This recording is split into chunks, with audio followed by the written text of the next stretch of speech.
This summer, like on the literal first day of summer, I experienced the worst episode of triggers that I have yet to experience in my entire post-Mormon therapy journey.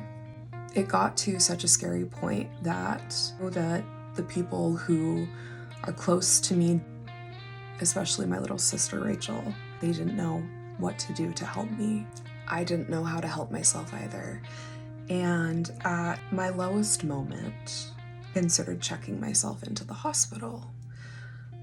Thankfully, I have some really great sisters and my mom, a few friends who rallied around me and helped me make it through the darkest of it. But it was then that I realized that I wasn't so upset about finding out that the guy I had really fallen for, who I had not honestly communicated with about my feelings, was moving on. How that cute Aussie boy that I'd been talking to for the last 4 years found someone, and I was really happy for him. And then suddenly all of the therapy work I had done, all of the things that I thought that I had risen above, just flooded my system and made me realize that I was not well and that I still had a lot to address. I remembered trying to scream the pain that I was feeling away, the anger.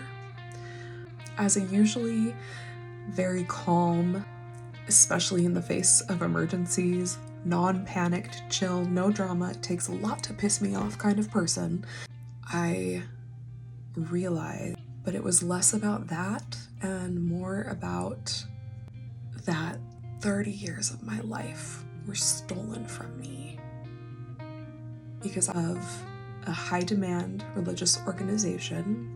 I was promised things that never came to fruition.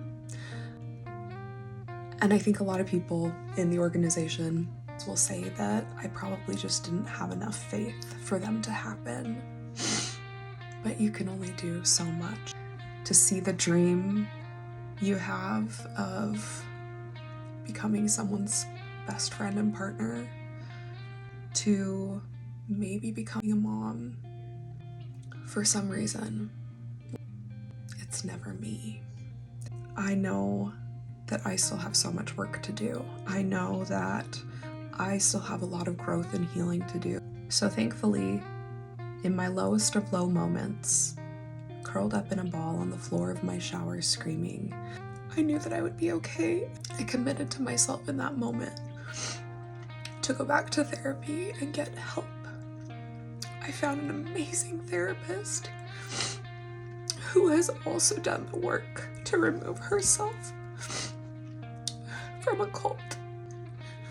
And I meet with her every Thursday now, and she helps me work through the things that I had long suppressed. And a part of that process was me being able to write down my story.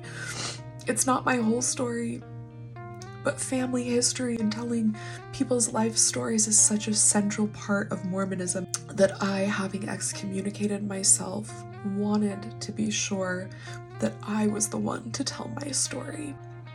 Because if I didn't put it into words or speak it first, that's leaving the door open for someone else to tell my story. I wrote down the part in particular that I was able to connect me being triggered. 2 moments in particular that I can draw a direct line from what I believe triggered me and why, and connect the dots back to them. So, over the next little bit, I am going to share parts of it with you.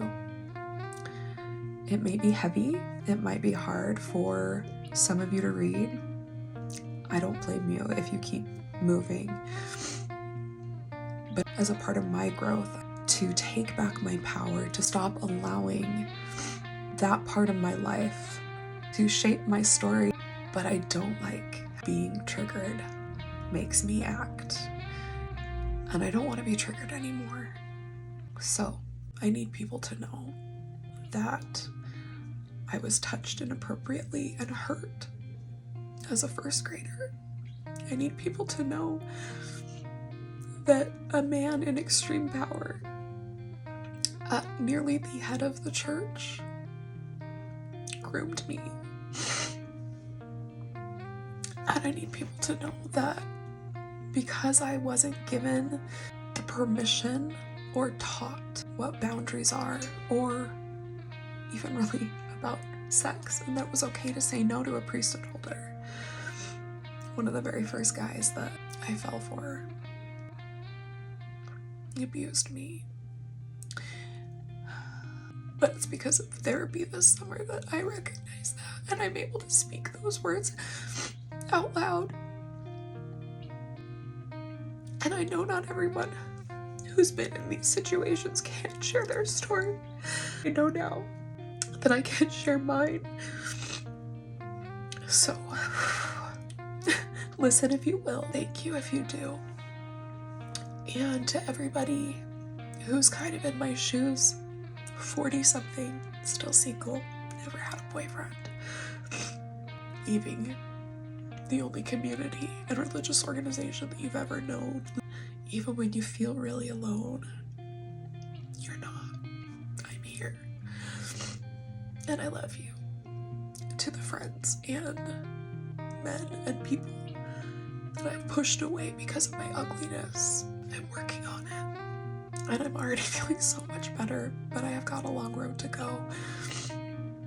And I hope that maybe one day, when you're ready, we can sit down and have a conversation that we can come to from a place of empathy and care and concern, rather than hurt feelings.